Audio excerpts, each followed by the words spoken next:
এজন্য আমার ভাইরা বন্ধুরা, যুবক, একজন যুবকের দিলের ভিতরে যদি আল্লাহর ভয় থাকে, আল্লাহ বলেন এ জমিন, এরপর আমি আল্লাহ জমিনকে কেন টিকায় রাখি জানোনি? 4 শ্রেণীর কারণে জমিন টিকায় রাখি। এত গুনার পরও আমি জমিন টিকায় রাখি। আসমান আসমানের জায়গায়, জমিন জমিনের জায়গায়। সূর্য পূর্ব দিগন্তে উঠে, পশ্চিমে সূর্য ডুবে, এখনো নদী থেকে মাছ মিলে, জমিন থেকে ফসল উঠে। জানোনি 4 দলের কারণে? কয় দল? জোরে আওয়াজ দেয়া কও, কয় দল? আরো জোরে কয় দল? লাউলা মাশাইকু রুক্কা ওয়াশশাবাবু খুশা ওয়াল আতফালু রুদ্দা ওয়াল আনআমু রুত্তা লাজআলতুস সামাআ হাদিদা ওয়াল আরদা খাফসাফা ওয়াত তুরাবা রামাদা ওয়ামা আনজালতু মিনাস সামাই কাতরা ওয়ামা আমবাততু মিনাল আরদি নাবাতা বাল আনজালতু আলাইকুমুল আযাবা সাব্বা। আল্লাহ পাক বলেন, 1 নাম্বার হলো আমি আল্লাহ যখন দেখি জমিনের ভিতরে আমার এমন কিছু বান্দা বান্দি চুল দাড়ি সাদা হয়ে গেল, হাঁটুতে ব্যথা, কোমরে ব্যথা, নামাজ পড়তে তার বড় কষ্ট হয়, রুকুতে গেলে তার বড় কষ্ট হয়। এরপর আমি যখন দেখি আমার বান্দা কষ্ট করে গরু আমি আল্লাহর কদমে সেজদা দেয়, কষ্ট হয় যেন তার ফার রক্তটা ছিঁড়ে যাইতেছে, কোমরের রক্তটা যেন তার ছিঁড়ে যাইতেছে।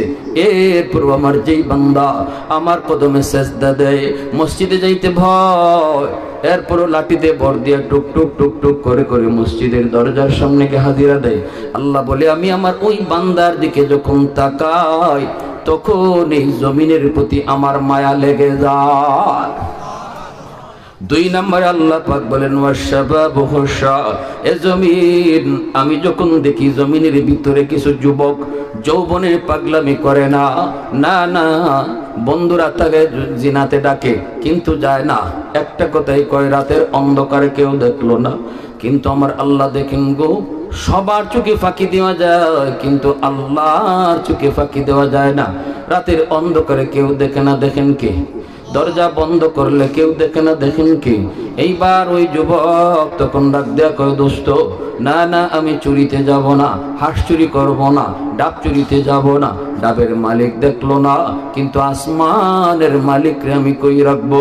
আল্লাহ বলে, আমি যখন দেখি জমিনের ভিতরে এমন কিছু যুবক ওয়াজ মাহফিলে আয়োজন করে গান বাজনায় যায় না, ওই যুবক যৌবনে বাপ মার সেবা করে, মুরব্বীদের সম্মান করে, উলামায়ে কেরামকে তাজিম করে, ওই যুবকের কলিজার ভিতরে আমি আল্লাহর প্রেম তার অন্তরে জমায় নেয়।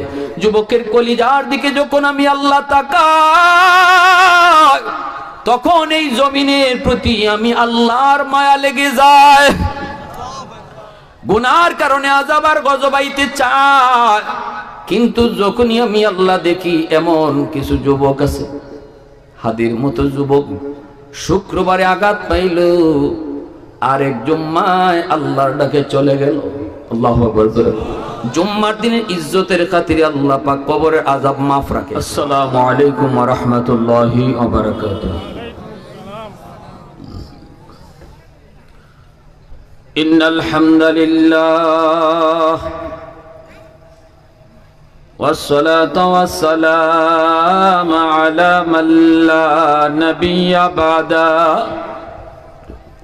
أعظم الخلق وأشرف الخلق وأحسن الخلق وأجمل الخلق وأنور الخلق وأكمل الخلق من الحسن والسدارة والولاية والحكاية والهداية والأمانة والإمامة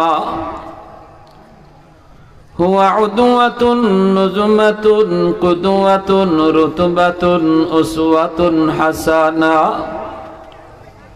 سعيد إلى سدرة المنتهى في ليلة المعراج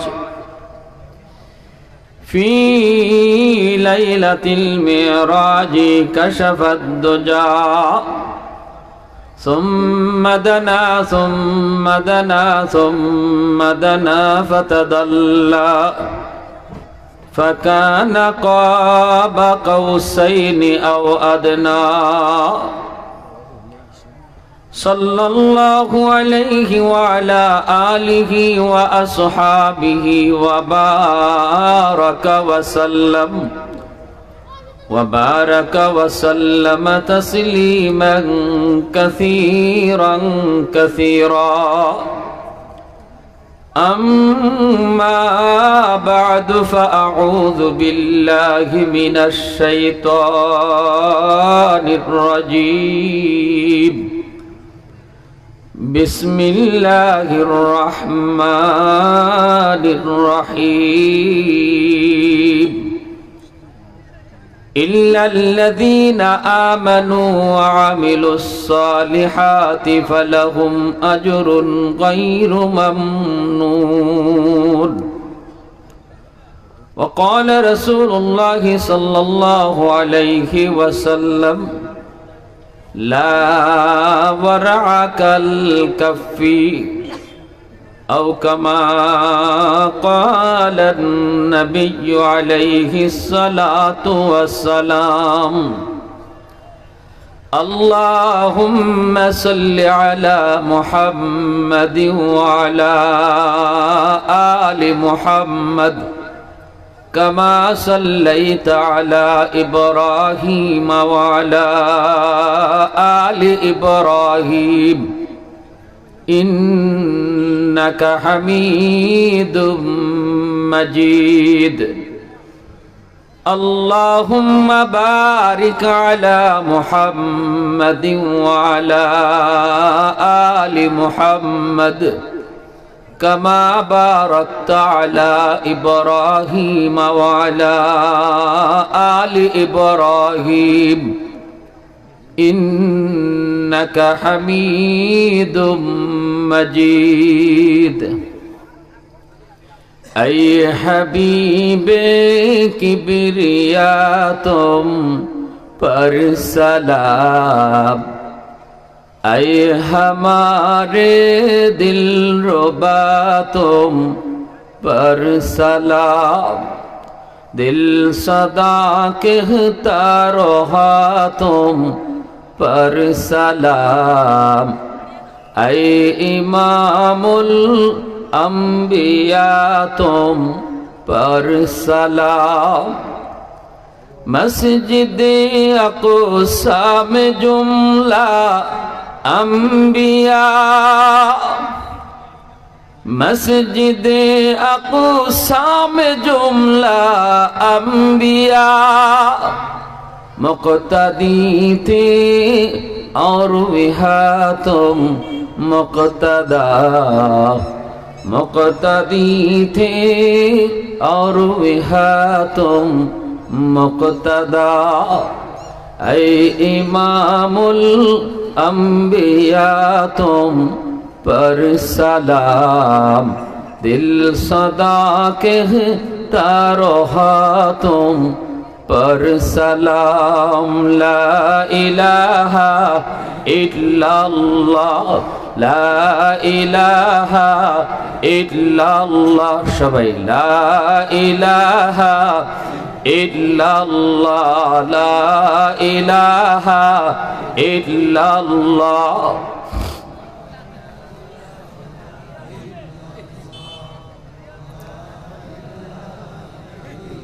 तो आवाज दिए कौन असुविधा नहीं तो गुनो तो ना तो आवाज दिया ला इलाहा इल्लल्लाह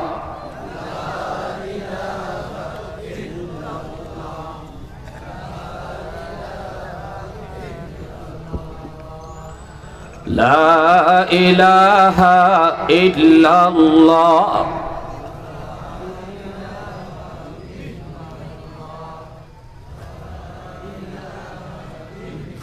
হৃদয়ের জানালাটা খুলে দাও না প্রভুর ডাকে মন সারা দাও না প্রভুর ডাকে মন সারা দাও না অসীম ক্ষমতা যার হাতের উপর যার নামে বয়ে যায় ঝর্ণা নহর অসীম ক্ষমতা ক্ষমতা যার হাতির উপর, যার নামে বয়ে যায় ঝর্ণা নহর। আল্লাহ আল্লাহ বলে শোবে দেওয়ানা, আল্লাহ আল্লাহ বলে শোবে দেওয়ানা। প্রভুর ডাকে মন সারা দাও না, প্রভুর ডাকে মন সারা দাও না। আল্লাহ আল্লাহ আল্লাহ আল্লাহ আল্লাহ আল্লাহ আল্লাহ আল্লাহ।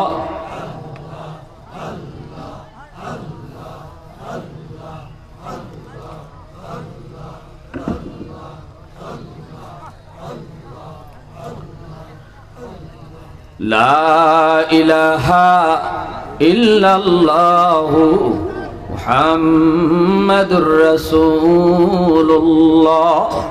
জোরে সুরে বলি সাল্লাল্লাহু আলাইহি ওয়াসাল্লাম।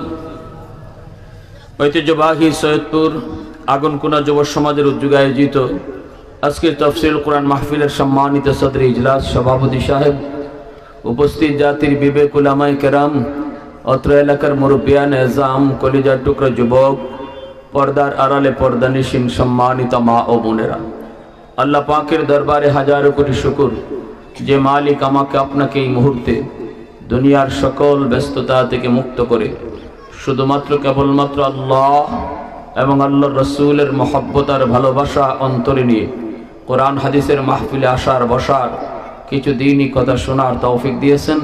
এজন্য সবাই শুকরিয়াতান আওয়াজ করে কালিমাতুশ শুকুর বলি আলহামদুলিল্লাহ। মুআজ্জাজ হাজিরিন, হাশরের ময়দানে আল্লাহ পাক যখন বিচারের আসনে বসবেন, সেদিন আল্লাহ পাক তার গুনাহগার বান্দাবান্দিকে ছোট থেকে ছোট উসিলায় মাফ করে দিবেন। অসংখ্য বান্দাকে আল্লাহ ছোট ছোট উসিলায় মাফ করবেন। সেদিন আল্লাহ পাকের কুদরতি কলিজায় 99 ভাগ দরদ মায়া আর ভালোবাসা থাকবে।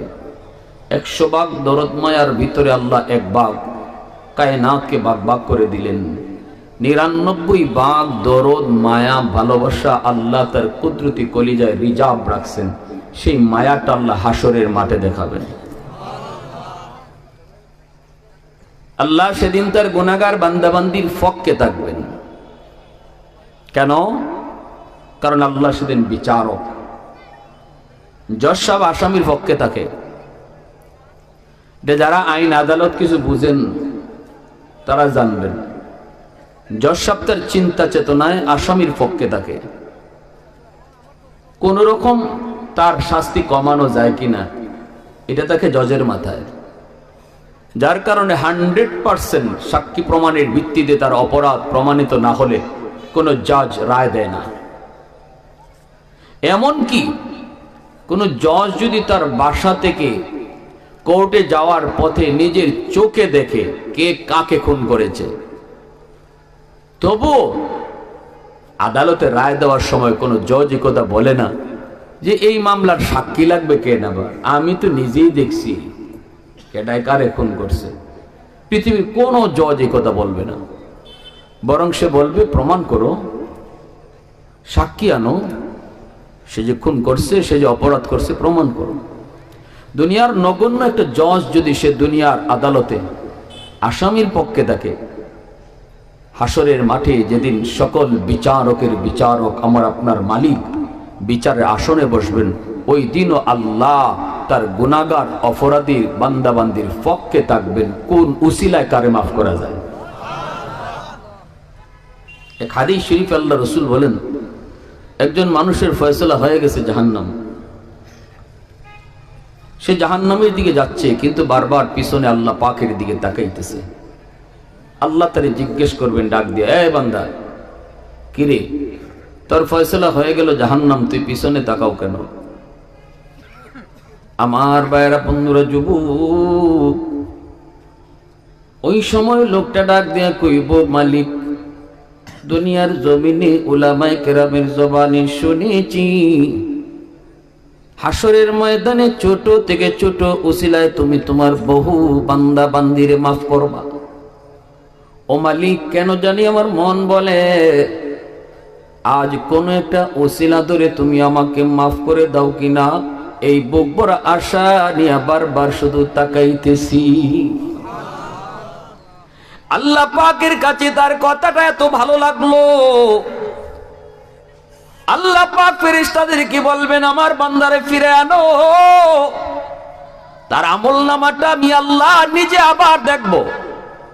আল্লাহ পাক তার আমলনামাটা নিজে দেখবেন আর বলবেন বান্দা এই যে তোর গুনার পাল্লা ভারী, নেকির পাল্লা হালকা, কিন্তু তোর আমলনামার ভিতরে আমি আল্লাহ দেখতেছি দুনিয়ার অমুক জায়গায় কোরআনের মাহফিল, ওই মাহফিলে তোমাকে বসা দেখা যায়। বান্দা একটু কেন সেদিন তুমি সেখানে গিয়েছো? তখনই কইব মালিক দুনিয়ার কোনো লোভের নয়, দুনিয়ার কোনো কিছু পাওয়ার জন্য নয়, একমাত্র তোমাকে খুশি করার জন্য হাজির হয়েছিলাম। তখনই আল্লাহ বলবেন আমার আদত হচ্ছে মাফ করে দেওয়া, কিন্তু আমার নিজাম হলো ওসিলা ছাড়া মাফ করি না রে বান্দা। ওই দিনে মাহফিলে বর্ষাকে ওসিলা বানায়া আমি আল্লাহ তোমাকে মাফি ঘোষণা দিয়া দিলাম। হাদিস শরীফে রাসূল বলেন ফেরেশতারা জিম্মাদারি শেষ করার পর আল্লাহর কাছে যখন হাজির হয়, আল্লাহ জিজ্ঞেস করেন ফেরেশতারা কই ছিলা? কয় মালিক অমুক মাহফিলে ছিলাম। কেন? কয় আমরা পাহারাদার, আমার বান্দারা সেখানে কেন জমা হয়েছিল? কি বলতে শুনেছো, কি দেখতে শুনেছো? মালিক যা শুনেছি, যা বুঝেছি, ওরা সবাই জান্নাত চায়, জাহান্নাম থেকে বাঁচতে চায়। আল্লাহ বলবেন ওরা কি জান্নাত নিজের চোখে দেখছে? কয় না গো মালিক, নিজের চোখে দেখে নাই। ওরা কি জাহান্নাম দেখছে? কয় না, জাহান্নামও নিজের চোখে ওরা দেখে নাই। তখন আল্লাহ বলবেন আমার যেই সকল বান্দারা নিজের চোখে জান্নাত দেখলো না, জাহান্নামও নিজের চোখে দেখলো না, এরপরও আমি আল্লাহর কাছে বসে বসে জান্নাত চাইলো, জাহান্নাম থেকে বাঁচতে চাইলো, তোমরা ফেরেশতারা সাক্ষী থাকো আমি আমার ওই সকল বান্দাদেরকে জান্নাতের ফয়সালা দিয়ে দিছি। আল্লাহ পাকের কাছে ফেরেশতারা তখন বলবে মালিক সবাইকে বুঝে তুমি মাফ করে দিয়েছো? হ, সবাইকে মাফ করে দিয়েছি। আল্লাহ পাককে ফেরেশতারা বলবে মালিক সবাই তো শোনার নিয়তে আসে নাই, মাহফিলে বসার নিয়তে সবাই আসে নাই। কেউ তো বাজার থেকে বাড়িতে যাওয়ার পথে, কেউ বা অমুক বাড়িতে যাবে, কেউ বা আত্মীয়র বাড়িতে যাবে। কই মাইকের আওয়াজটা শোনা যায়, ওয়াজটা একটু শুনে যাই, হুজুর কি বলে একটু শুনে যাই, বাড়িতে পড়ে যাব, বাজার একটু পড়ে যাব। ও মালিক সে তো ওয়াজ শোনার নিয়তে বের হয় নাই গো, তুমি কি তাকেও মাফ করে দিয়েছো? তখনই আল্লাহ পাক যে জবাবটা দিবেন, আল্লাহ বলবেন হুমুল জালিসু লা ইয়াশকা জালিসুহুম, এটা এমন এক বরকতি মজলিস, এই মজলিসে যেই বইব আমি তারই মাফ করে দিব। আওয়াজ দিয়ে কোন সুবহানাল্লাহ, আর জোরে সুবহানাল্লাহ। মুসলমানের আওয়াজে আল্লাহু আকবার। প্রশংসা করব কার? আর একটু জোরে কার?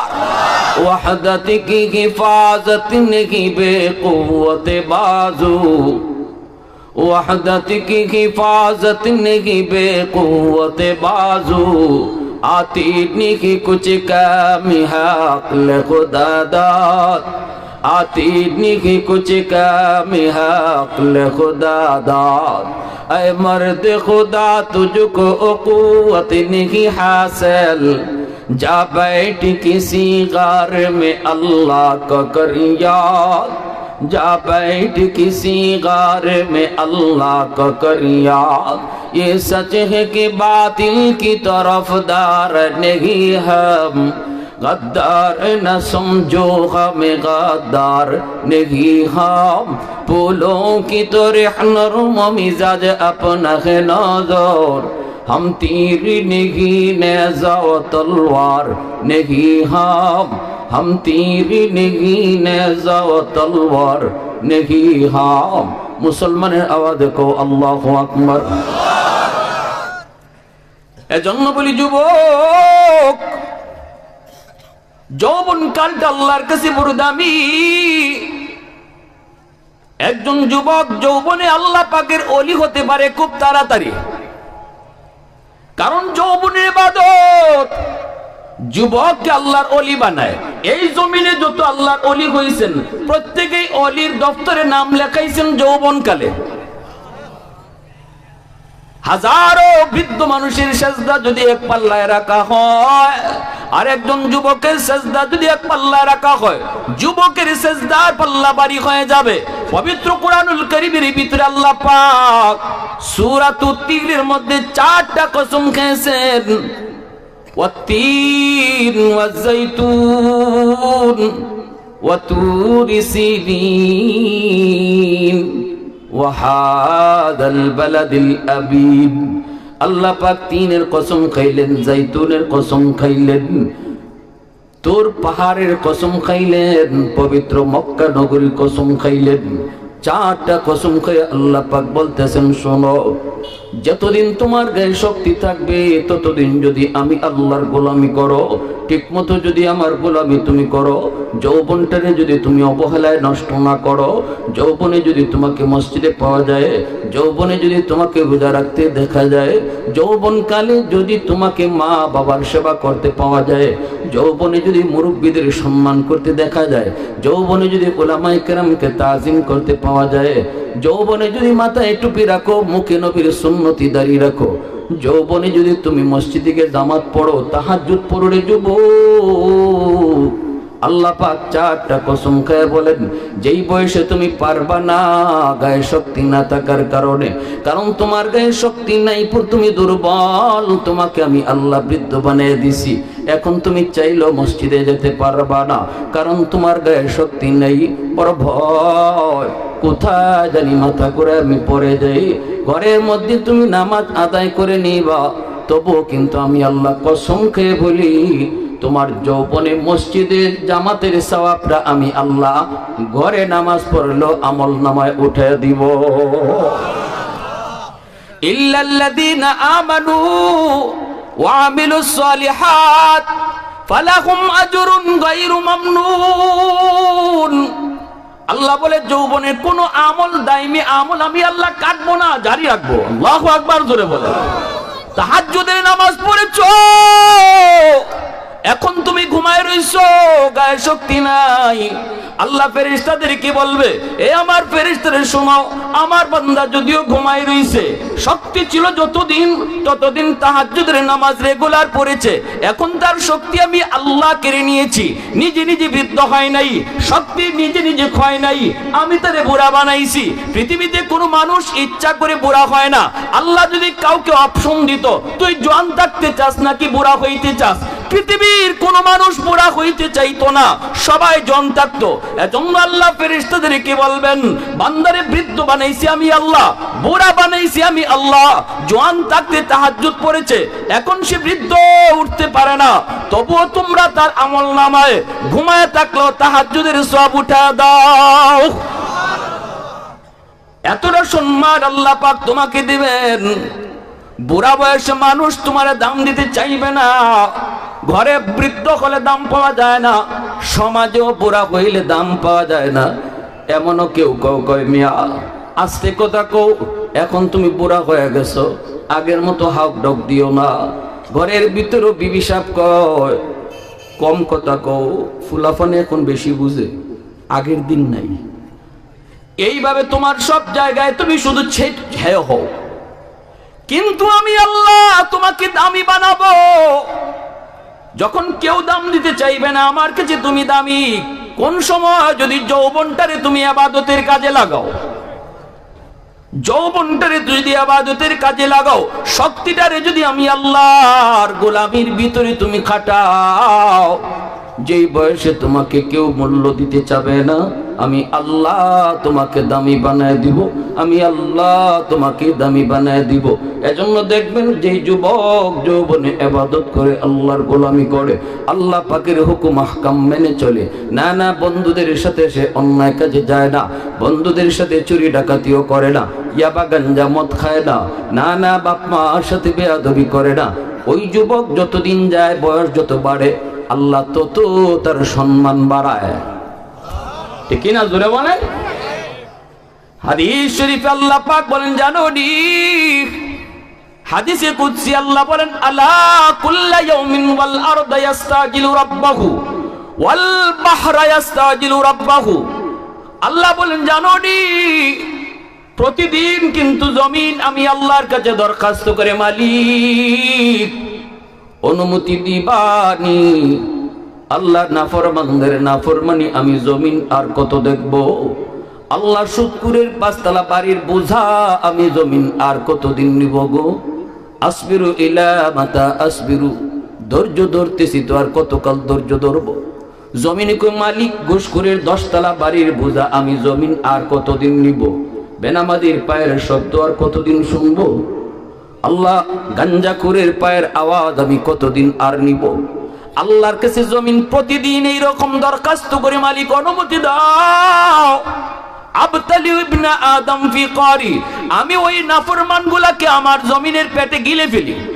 আল্লাহ অনুমতি দাও, 5 তলা ঘুষখোরের 5 তলা 10 তলা বাড়ি এখনই ধসায়া দেই। আল্লাহ অনুমতি দাও, একটা কাঁপুনি দিয়া দেই, 100% একটা কাঁপুনি দিয়া দেই। 5.9 পয়েন্টের ভূমিকম্প, শুক্রবারে 5.9 পয়েন্টের ভূমিকম্পে বাংলাদেশ কেঁপে উঠলো। বাড়ি একটার উপরে আরেকটা ধসে পড়লো। সন্তান রেখে বাবা দৌড় দেয়, সন্তান রেখে মা দৌড় দেয়, সন্তানের খবর পায় না। কতটুকু রে যুবক? মাত্র 5 পয়েন্টের ভূমিকম্প। আল্লাহ বলে, এরম 5 আর 6 নয়, 10 আর 20 নয়, 100% ভূমিকম্প চায় জমিন। তোদের গুনার কারণে, সুদখোরের কারণে, ঘুষখোরের কারণে, বেনামাজির কারণে, জিনাখোরের কারণে, গাঞ্জাখোরের কারণে আমার কাছে জমিন প্রতিদিন 100% জাকুনি চায়, 100% জাকুনি। কিন্তু আমি আল্লাহ জমিনকে ধমক দিয়ে আটকায় দেই। আপনারা বলেন, জমিন কার কথায় চলে? আওয়াজ দিয়া বলেন, কার কথায় চলে? জমিন কিন্তু প্রতিদিন আবদার করে, আল্লাহ পাক ধমক দিয়ে আটকায় দেয়, রে জমিন, আমি আল্লাহ দেখতেছি জমিনের ভিতরে কত গুনাহ হয়, কত অত্যাচার হয়, কত জুলুম হয়, কত নাফরমানি হয়, আমি দেখি। এরপর আমি কেন নগদ শাস্তি দেই না? কেন আমি নগদ আযাব আর গজব দেই না জানোনি? কারণ এই নাফরমান হলো, তারে তো আমি নিজের হাতে বানাইছি। সুদখোর যদি হয় তবুও তো আমি আল্লাহ নাফরমানি করে। তোদের কি? তুমি জমিন তো মানুষ বানাও নাই, মানুষ ধ্বংস করে দিলে তোমার কোনো ক্ষতি নেই, তোমার কোনো কষ্ট লাগবে না। কিন্তু আমি আল্লাহর তো কষ্ট লাগবেই, কারণ আসমান বানাই তো আমি আল্লাহ হাত লাগাই নেই, জমিন বানাই তো আমি আল্লাহ হাত ব্যবহার করি নেই, ফেরেশতা বানাই তো আমার হাত লাগানি লাগে নাই। শুধুমাত্র কইছে কুন, সাথে সাথে হয়ে গেছে ফায়াকুন। কিন্তু এই মানুষকে আমি আল্লাহ কোন বলে আদেশ দিয়া বানাই না, খালাকতু বিয়াদাইয়া, এই মানুষটারে আমি আল্লাহ নিজের হাত লাগাইয়া বানাইছি। কারণ এই চেহারার মধ্যে এত দামি কপাল, ওই কপালটা আমি বানাইছি আমার সেজদার জন্য। এই কপাল আদেশ দিয়া বানাইলে হয় না, আমি আল্লাহ নিজের হাত লাগায় বানাইছি। অতএব এই মানুষকে ধ্বংস করে দিতে আমি আল্লাহর কষ্ট লাগে। নূহ নবী যখন বলছিলেন, রব্বিলা তাদার আলাল আরদি মিনাল কাফিরিনা দাইয়ারা, আল্লাহ একটারও রাইখো না, সবকে ধরো। আল্লাহ তখন বলেছিলেন, নূহ, এটা কি তোমার সেই দোয়া? কোন দোয়া? কই যে দোয়া কবুলের গ্যারান্টি আমি আল্লাহ দিয়েছি। লিকুল্লি নাবিয়্যিন দাওয়াতুম মুস্তাজাবাতুন ফাতাআজ্জালা কুল্লু নাবিয়্যিন দাওয়াতাহু ওয়া ইন্নী ইখতাবাতু দাওয়াতি শাফাআতাল লিউম্মতি। আল্লাহু আকবার, জোরে বলুন। আল্লাহ রাসূল বলেন, সমস্ত নবীকে আল্লাহ পাক দুনিয়াতে একটা দোয়া কবুলের গ্যারান্টি দিয়েছেন। সকল নবী ওই দোয়া দুনিয়াতে চায় চায় নিয়ে গেছেন। কিন্তু আমি নবী ওই দোয়াটা দুনিয়াতে আল্লাহর কাছে চেয়ে নেই নাই। আমি রাসূলের জীবনে তায়েফের জমিনে এসেছে, উহুদের জমিনে এসেছে, কিন্তু আমি নবী আল্লাহর কাছে ওই দোয়া চাই নাই, দোয়াটা গোপন রেখেছি হাসরের ময়দানে আমার উম্মতের সুপারিশের জন্য। নূহ নবী যখনই আল্লাহ সব ধ্বংস করে দাও, রাখার প্রয়োজন নাই, তখনই আল্লাহ পাক বলেন নূহ এটা কি সেই দোয়া যে দোয়া কবুলের গ্যারান্টি আমি আল্লাহ দিয়েছি? নূহ নবী কয় হ মালিক এটা সেই দোয়া। তখনই আল্লাহ পাক কয় ঠিক আছে ধ্বংস করে ফেলবো, আগে মাটি দিয়ে কিছু পাতিল বানাও, মনের মাধুরী দিয়ে কিছু পাতিল তুমি বানাও। নূহ নবী মনের মাধুরী দিয়ে অনেকগুলি পাতিল বানাইলেন। এরপরে আল্লাহ পাক কয় রে নূহ আরো কিছু বানাও। নূহ নবী কয় মালিক আর তো মাথায় কোনো ডিজাইন আসে না, আর তো কোনো নকশা আসে না, মানুষের মাথায় আর কত নকশা থাকবে, কিন্তু আল্লাহ পাক রব্বুল আলামিন কত নকশায় মানুষ বানাইছে। সুবহানাল্লাহ, জোরে বলেন, আরো জোরে। খালি চেহারা নেই, কণ্ঠটা পর্যন্ত মিলানি যায় না, ঠিক না? কণ্ঠটাও মিলানি। আমি এক জায়গায়, আমার বাড়ি তো হবিগঞ্জ বানিয়াচং, ঢাকা থাকি। আমি এক জায়গায় আমাদের এলাকাতে সন্ধ্যার পরে একটা ব্রিজে আমার বন্ধুদেরকে নিয়ে একটু গল্প করতেছি, তো পাশে ফুচকাওয়ালা ফুচকা বেচে। আমি বললাম যে চল একটু ফুচকা খাই। তো ফুচকা যে খাইমু, কিন্তু এখানে দেখি একটা ফ্যামিলি ফুচকা খাইতেছে, তো যাই কি কইরা, নারীও আছে পুরুষও আছে। তো বললাম যে একটু পরে যাই, দেখি এরা নিয়ে উঠে। তো এরা একটু উঠার ভাব ধরছে, তখন আমি গেলাম, যে অন্ধকার, কিন্তু চেহারা টেহারা কিছু দেখা যায় না, অন্ধকার। আমি যাইয়া বলতেছি ফুচকাওয়ালারে, ভাই চেয়ারটা খালি হয়েছে, আমরা একটু ফুচকা খাবো। সাথে সাথে নারী পুরুষ যে কজন সবাই মানে আসিল ওইদিকে চাওয়া, সবাই এমনি ঘুরে চাইছে, অন্ধকার চেহারা দেখা যায় না, ঘুরে চাইছে। চাওয়ার পরে পুরুষটা আসছে, ওর কি যেন একটু আলাপ করছে, আলাপ করে পুরুষটা আসছে। পুরুষটা এসে বলতেছে আসসালামু আলাইকুম হুজুর, কেমন আছেন? হুজুর আপনি নাসিরুদ্দিন আনসারী না? আমি বললাম জি। আমি তো আপনার চেহারাটা একটু দেখতেছি না। হুজুর চেহারা দেখা লাগবে না, আপনি যে খালি কইছেন ভাই চেয়ার খালি হয়েছে, এই কণ্ঠতে আমরা বুঝে ফেলছি আপনি আনসারী সাহেব। আমি না, শুধু আমার বিবি সাহেব, আমার সবার আগে আমার বিবি বলছে কই কণ্ঠটা কার মতো জানি লাগলো, আমরা ওয়াজ শুনি কিন্তু হুজুরের মোবাইলে, এই কণ্ঠটাই বাসছে, দেখো তো উনি মনে আনসারী সাহেব। তা আমি বললাম যে আপনাদের বাড়ি কই? আমাদের বাড়ি কুমিল্লা। এখানে এখানে আত্মীয়র বাড়িতে বেড়াইতে আসছি। আপনার বাড়ি কই? আমার বাড়ি তো এই গ্রামে। কাল্লা হুজুর, আমরা তো মনে করি আপনি ঢাকায় থাকেন, ঢাকায় সবসময় থাকেন, আপনার বাড়ি কোথায়, দেশের বাড়ি জানি না। আল্লাহ পাক রব্বুল আলামিন কত বড় কারিগর, চেহারাটা শুধু ভিন্ন করছেন না, কণ্ঠটাকে আল্লাহ পাক পৃথিবীর শুরু থেকে নিয়ে শেষ পর্যন্ত এমন ভাবে সেট করছেন, একজনের কণ্ঠ 100 আরেকজনের সাথে মিলবে না, ঠিক না? সুবহানাল্লাহ, জোরে বলেন, আরো জোরে বলেন। আমার ভাইরা, বন্ধুরা, যুবক, এজন্য আল্লাহ পাক রব্বুল আলামিন বলেন, যখনই জমিন আমি আল্লাহর কাছে এই আবদার করে, শুধুমাত্র জমিন নয়, সাগর মহাসাগরটাও এই আবদার করে। কক্সবাজারের সমুদ্র সৈকতের পারে যায় কত যুবক কত যুবতী অন্যায় কাজে লিপ্ত হয়। সমুদ্রের পানিটা চায়া চায়া শুধু নাফরমানি দেখে, বেহায়াপনা দেখে। আল্লাহ বলেন সমুদ্রের পানিটাও আমি আল্লাহর কাছে আবদার করে, মালিক আর কতকাল নাফরমানি দেখবো, আল্লাহ অনুমতি দাও, এই নাফরমান গুলাকে আমি পানি যায় ডুবায় দেই, এই জমিনটারে ওরা নাপাক বানায় ফেলছি, নাপাক জমিনটারে পাক বানায় দেই। আল্লাহ পাক রব্বুল আলামিন তখন জমিনটাও ধমক দেয়, সাগর মহাসাগরকে আল্লাহ ধমক দেয়। নূহ নবীকে আল্লাহ পাক কইছিল, নূহ পাতিল বানাইছো, এখন পাতিলগুলা সব ধ্বংস করো, লাঠি হাতে নিয়ে সব তুমি ভেঙে ফেলো। নূহ নবী কয়, মালিক মনের মাধুরী দিয়ে আমি পাতিলগুলি বানাইলাম গো, তোমার কথায় বানাইছি, আল্লাহ এখন ভাঙতে কও কেন? আল্লাহ তখন বলে, নূহ মায়া লাগে? কহ মালিক একটু মায়া লাগে। আল্লাহ বলে, নূহ পাতিলের চোখ দিছো, কয় না। পাতিলে হাত দিছো, কয় না।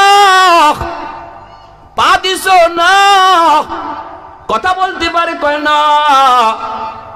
আল্লাহ বলে ওই পাতিল যার চোখ নাই, হাত নাই, মুখ নাই, পা নাই, জবান নাই রে বনু, এই পাতিল ভাঙতে যদি তোমার মায়া লাগে, আমি আল্লাহ যে মানুষ শুধু হাত দিয়ে বানাইছি তা না, সুন্দর দুইটা হাত দিয়েছি, সুন্দর দুইটা পা দিয়েছি, তারে আমি আল্লাহ চোখ দিয়েছি, একটা জবান দিয়েছি, ওই মানুষটারে মারতে কি আমি আল্লাহর মায়া লাগে না? সুবহানাল্লাহ জোরে বলে। এজন্যই তো একজন বৃদ্ধা মহিলা যখন নূহ নবীকে বলেছিল, নবী গো, তুফান যেদিন শুরু হয়ে যাবে আপনি কিন্তু আমাকে ইয়াদ করে নিয়ে যায়েন, আমি বুড়া মানুষ পারাপারি করে নৌকায় উঠতে পারবো না। নূহ নবী বলেন, ঠিক আছে আমি আপনার ইয়াদ করে নিয়ে যাব, কিন্তু আল্লাহর কি মর্জি, নূহ নবীর ইয়াদ নাই।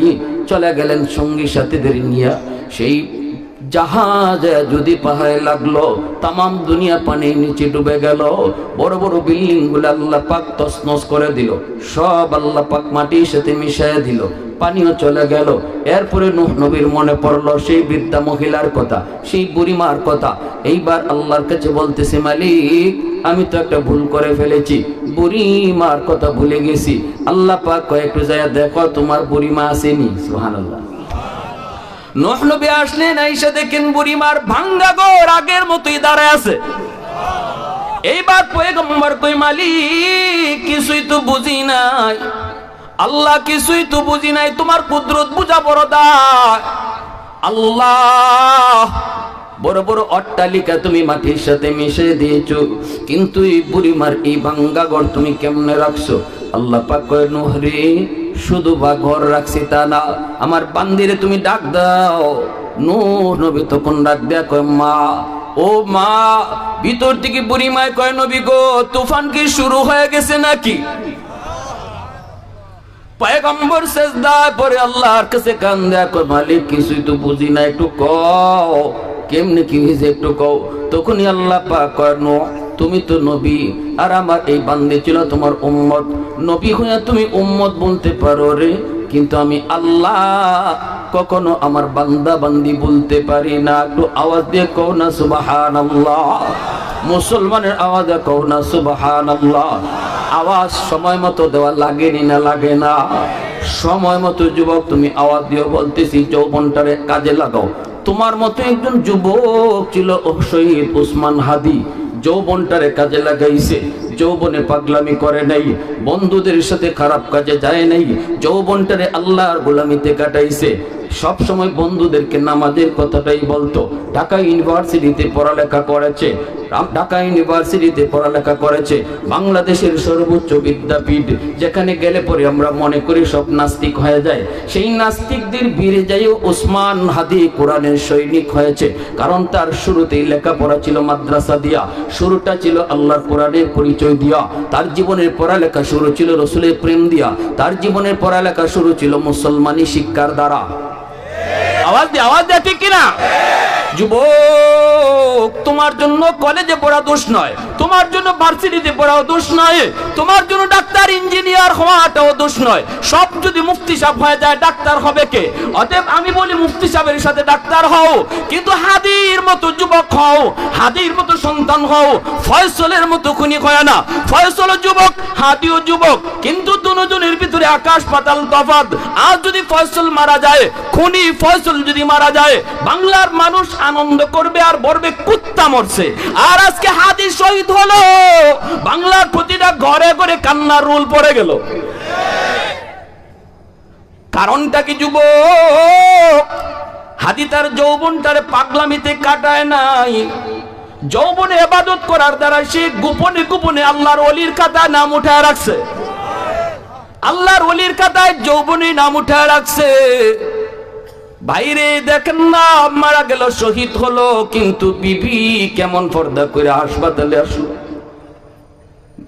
মনে হলে পরে আমার দিলের মধ্যে একটু মোচড় দিয়ে উঠে। আমরা উলামায়ে কেরাম হইও হয়তো বিবিকে এত পর্দার ভিতরে রাখতে পারি নাই, কিন্তু ভার্সিটিতে পড়ো একটা যুবক বিবিটারে কেমন শরী পর্দার ভিতরে রাখলো। বোরকা পরে দেখতে গেছে স্বামীরে, সেই বোরকা পরা ছবিটা পর্যন্ত কোনো মিডিয়ায় ধরতে পারছে না। মুখ আর হাত না, বোরকা পইরা এমন ভাবে ঢুকছে এই বোরকার উফরি দিয়া ছবিটাও কভার করতে পারে না, একটা পর্দার আড়াল দিয়ে গেছে। এজন্য বলি যুবক, হাজার বছর বাঁচার স্বপ্ন দেখো না, একদিন বাঁচো সিংহের মতো, শিয়ালের মতো নয়। একদিন বাঁচো সিংহের মতো বাঁচো, দিলের ভিতরে আল্লাহর প্রেম। শহীদ হাদির মুখে তো সবসময় আল্লাহর উপর ভরসা ছিল, সে তো দুনিয়ার কোন মানুষের উপরে ভরসা করে নাই, না না কোন মানুষকে তোয়াজ করে কোনো কথা বলে নাই। হক কথা যে সব সময় বলে সে সবার সামনেই বলতে পারে, ঠিক কি না? আর যে তেল মাইরা চলে, এ ইগানো এক কথা হিগানো আরেক কথা হয়। তেল মারন্য অভ্যাস ছিল না। আমি তো মনে করি দুশ্মন এক হাদিকে বিদায় করেছে, কিন্তু লক্ষ লক্ষ হাদির জন্ম বাংলাদেশে দেয়া গেছে। একটু আওয়াজ দিয়া বলো ঠিক কি না? তোমরা লাভ করো নাই, চরম ক্ষতি করেছো তোমাদের। যারা মনে করেছিলে হাদিকে শেষ করে দিলে বাংলাদেশ নিস্তব্ধ হয়ে যাবে, নো, বাংলা উত্তাল হয়েছে। এখন ঘরে ঘরে হাদির জন্ম হচ্ছে, সন্তানের নাম উসমান হাদি রাখা হচ্ছে, ঠিক কিনা জোরে বলেন। ভালো করে মনে রেখো, ফয়সলের বাপমা ও বাপমা, হাদির বাপমা ও বাপমা, এমন বাবাই হও, ফয়সলের বাপমা হইও না, হাদির বাপমার মতো বাপমা হও। শুরুটা লেখাপড়া করাও সন্তানকে মাদ্রাসা দিয়া, তার জীবনের পড়ালেখা শুরু হোক মুসলমানি দিয়া। মুসলমানি লই আসে কলেজে যাক, মুসলমানি লই আসে ভার্সিটিতে যাক, মুসলমানি লই আসে ডাক্তার হোক, মুসলমানি লই আসে প্রফেসর হোক, কোরআনের সৈনিক হবে, যেখানে যাবে সেখানেই হকের পক্ষে আওয়াজ উঠাবে, নাস্তিকদের ভিড়ে যাও রাসূলের সৈনিক হিসাবে পরিচয় দিবে, ঠিক কি না? এজন্য বলি ভালো করে ইয়াদ রেখো, সবাই আমরা মুফতি সাহেব হতে বলবো না, বলবো কলেজে পড়ো, ভার্সিটিতে পড়ো। আল্লামা ডক্টর ইকবাল যখন অক্সফোর্ডে যাবেন লেখাপড়া করতে লন্ডনে, মাকে বলেছিলেন, মা আমি লন্ডনে এমন পরিবেশে পড়ালেখা করব যেখানে ডানে খ্রিস্টান বামে খ্রিস্টান, সামনে ইহুদি বাম পিছনে ইহুদি, মাগো সেই পরিবেশে আমি মুসলমানি নিয়ে বাঁচবো কি করে? সেদিন আল্লামা ডক্টর ইকবালের মা বলেছিল, বাবা আমি কসম করে বলতে পারি বিন্দু পরিমাণ তোমার মুসলমানির ক্ষতি হবে না, আমি মা কসম করে বলতে পারি যতই তোমার ডানে বামে ইহুদার খ্রিস্টান থাকুক, যতই তোমার পরিবেশ তোমার যতই মুখালিফ হোক, মুসলমানের কোনো ক্ষতি হবে না। আল্লামা ইকবাল বলেছিলেন, মা এটা কিসের ভিত্তিতে বলো?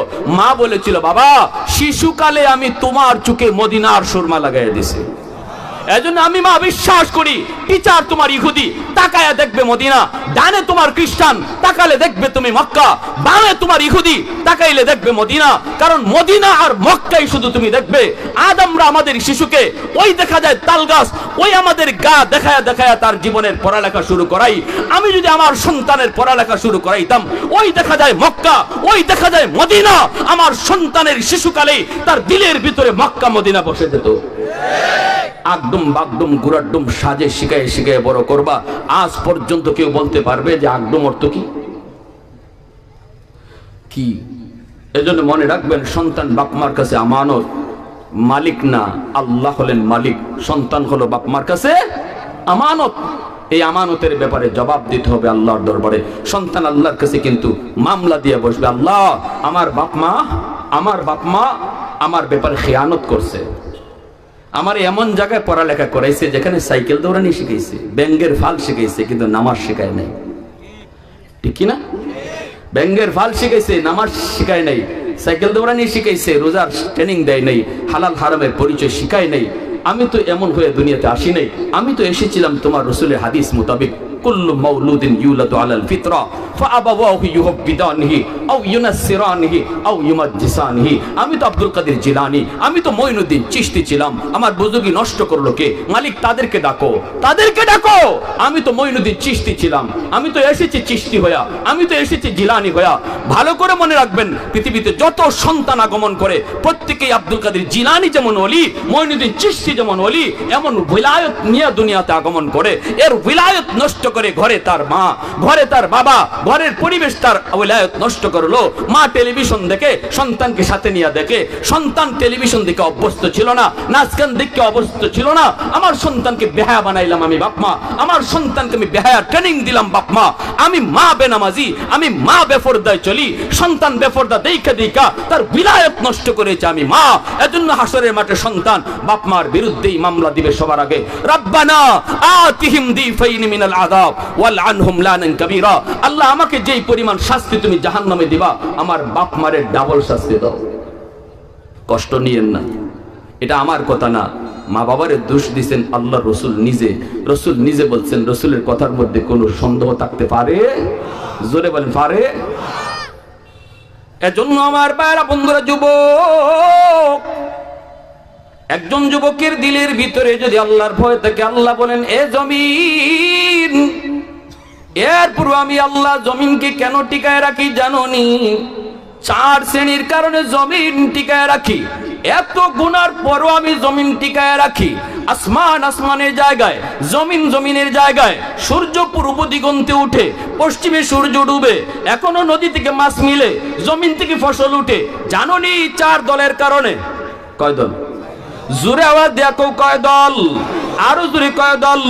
লাউলা মাশাইকু রুক্কা ওয়াশ শাবাবু খুশা ওয়াল আতফালু রুদ্দা ওয়াল আনআমু রুত্তা লাজআলতুস সামাআ হাদিদা ওয়াল আরদা খাফসাফা ওয়াত তুরাবা রামাদা ওয়ামা আনজালতু মিনাস সামাই কাতরা ওয়ামা আমবাততু মিনাল আরদি নাবাতা বাল আনজালতু আলাইকুমুল আযাবা সাব্বা।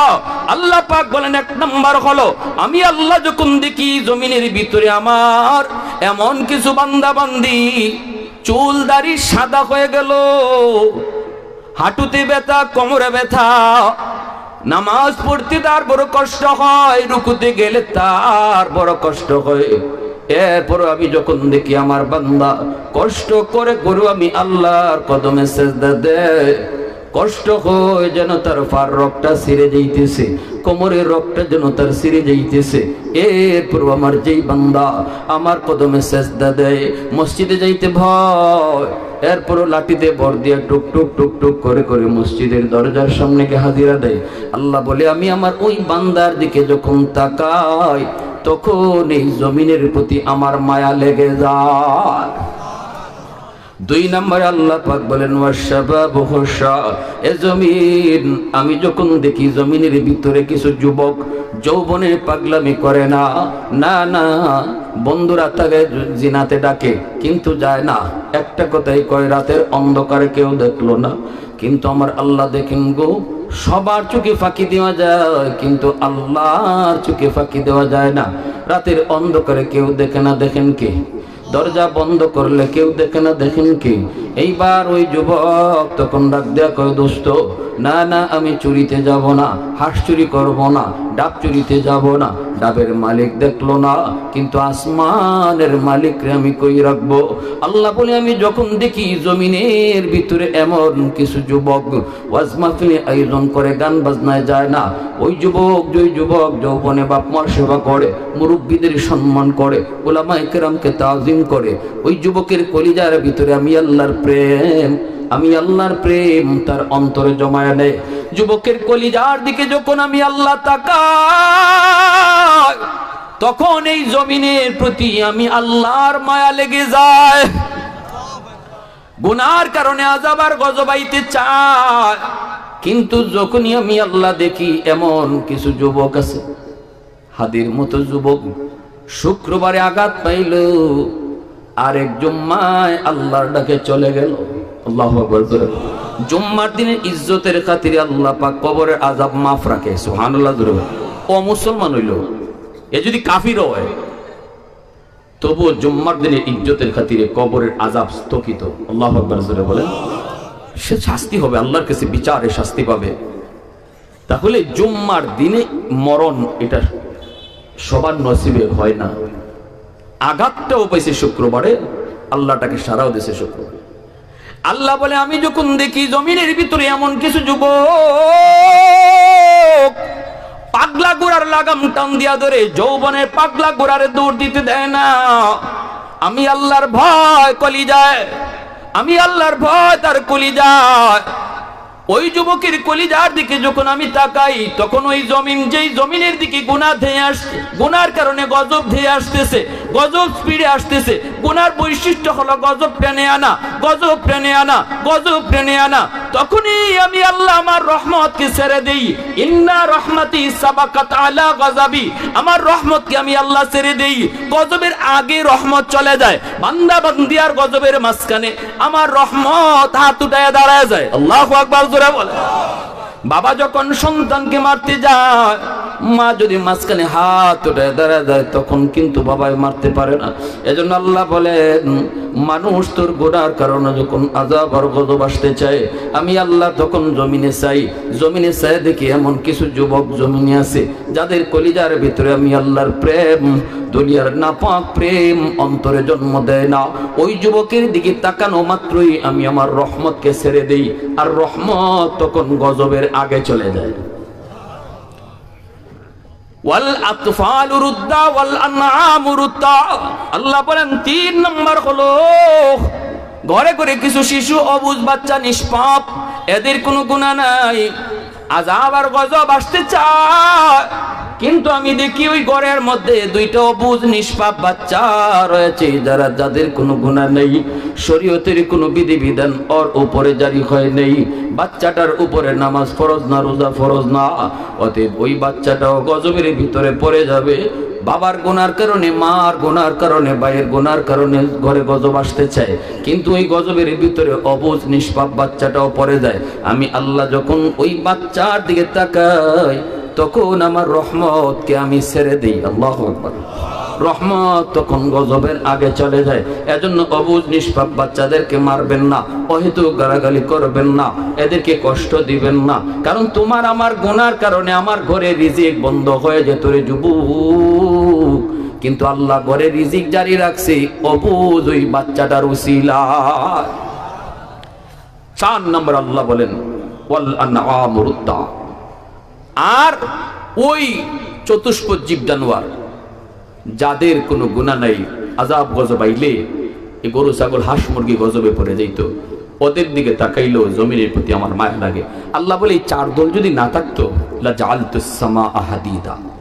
এবার আল্লাহর গুসার কথা শুনে আল্লাহ বলে আসমানকে আমি লোহা বানায় দিতাম, ওয়াল আরদা খাফসাফা ওয়াত তুরাবা রামাদা, জমিন তামা বানায় দিতাম, ওয়ামা আনজালতু মিনাস সামাই কাতরা, এক ফোঁটা রহমতের বৃষ্টি জমিনে আসতো না। যে পরিমাণে গুনাহ আর নাফরমানি আর জুলুম জমিনে হইতেছে, এক ফোঁটা রহমতের বৃষ্টি আইতো না। ওয়ামা আমবাততু মিনাল আরদি নাবাতা, একটা শস্যের দানাও জমিনে উঠতো না। বাল আনজালতু আলাইকুমুল আযাবা সাব্বা, পরপর জমিনে আযাব আর গজব নাজিল হইতো। শুধু আল্লাহ বলেন এই 4 শ্রেণীর কারণে আমি বাঁচায় রাখছি। অতএব আল্লাহর গোলামি যত করব, জমিনে হায়াত তত বাড়বো। এজন্যই ওই পশু পাখি নিজের লাগে দোয়া করে না। ওই রাসূল কয় ইন্নাল আলিমা ইস্তাগফিরু লাহু মান ফিল আরদ ওয়া মান ফিস সামা হাত্তাল হিতানু ফি জাওফিল মা। ওই পানির নিচের মাছে আল্লাহর এই কথা কয় না, আল্লাহ আমার হায়াত বাড়ায় দাও। পানির নিচের মাছে কয় আল্লাহ উলামায়ে কেরামের হায়াত বাড়াও, আল্লাহ হাফেজে কোরআনের হায়াত বাড়াও, কারণ ওদের হায়াত বাড়লে, জমিনে তোমার বন্দিগি বেশি হলে আমি পানির নিচের মাছের হায়াত অটো বেড়ে যায়। সুবহানাল্লাহ, জোরে বলেন। আল্লাহ তো পরিষ্কার বলছেন, জমিনে আমার ইবাদত থাকবে না, গোলামি থাকবে না, কোরআনের তিলাওয়াত থাকবে না, কোরআনের আওয়াজ থাকবে না, কোরআনের তালিম থাকবে না, এই জমিন আমি রাখবো না। যেই জমিনে আমার কোরআনের তালিম বন্ধ, ওই জমিনকে আমি রাখবো না। এজন্য কোরআনের তালিম বেশি চালু রাখার জন্য, আল্লাহর জিকির আজকার বেশি হওয়ার জন্য মাসে দোয়া করে, গর্তের পিপিলিকা দোয়া করে, জঙ্গলে বাঘ ভাল্লুক দোয়া করে, নিজের হায়াতের দোয়া করে না, উলামায়ে কেরামের হায়াতের দোয়া করে।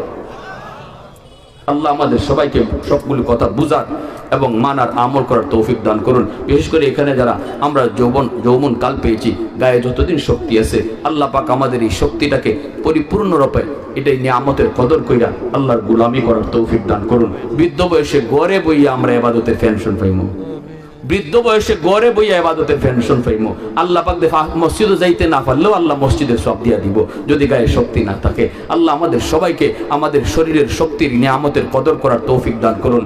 আল্লাহ পাক সবাই বলি আমিন, আরো জোরে বলি আমিন। ওয়া আখির দাওয়ানা আনিল হামদুলিল্লাহি রাব্বিল আলামিন। আলহামদুলিল্লাহিল্লাযী হাদানা লিহাযা وما كنا لنهتدي لولا أن هدانا الله আল্লাহ তুমি রহমান তুমি রহিম তুমি আরহামুর রাহিমিন আমাদের উপর রহম করো আমাদের আব্বা আম্মার উপর রহম করো আমাদের দাদা দাদি নানা নানি ভাই বোন চাচা চাচি ফুফা ফুফি শ্বশুর শাশুড়ি সবাই যারা কবরে চলে গেছে আল্লাহ সবার উপর রহম করো আল্লাহ এই এলাকার যত মুর্দেগান কবরে শহীদ আল্লাহ সবাইকে মাফ করো এই মাহফিলের উসিলায় প্রত্যেকের কবরকে জান্নাতের বাগান বানিয়ে দাও আল্লাহ আমাদের আব্বা আম্মা যাদের জীবিত নেক হায়াত দাও বিবি বাচ্চা ভাই বেরাদের নেক হায়াত দাও আমাদের সন্তানগুলিকে নেককার নামাজি দিনদার বানাও কোরআনের সৈনিক বানাও আল্লাহ তোমার নবীর সৈনিক বানাও আল্লাহ আমাদের দেশটাকে মাওলা তুমি সকল ষড়যন্ত্র থেকে হেফাজত করো ইমান আমল নিয়ে বেঁচে থাকার তৌফিক দান করো আল্লাহ অসুস্থ যারা সুস্থ করো এই মাহফিলে যারা সাহায্য সহযোগিতা করছে দেশ বিদেশ থেকে সবার সহযোগিতাকে নাজাতের উসিলা বানাও প্রতিটা মাকে হাফেজের মা বানাও আলেমের মা বানাও প্রতিটা বাবাকে হাফেজের আলেমের বাবা বানাও ওয়াসাল্লাল্লাহু তাআলা আলা খাইরি খালকিহি মুহাম্মদ ওয়া আলা আলিহি ওয়া আসহাবিহি আজমাইন আমিন বিরহমাতিকা ইয়া আরহামার রাহিমিন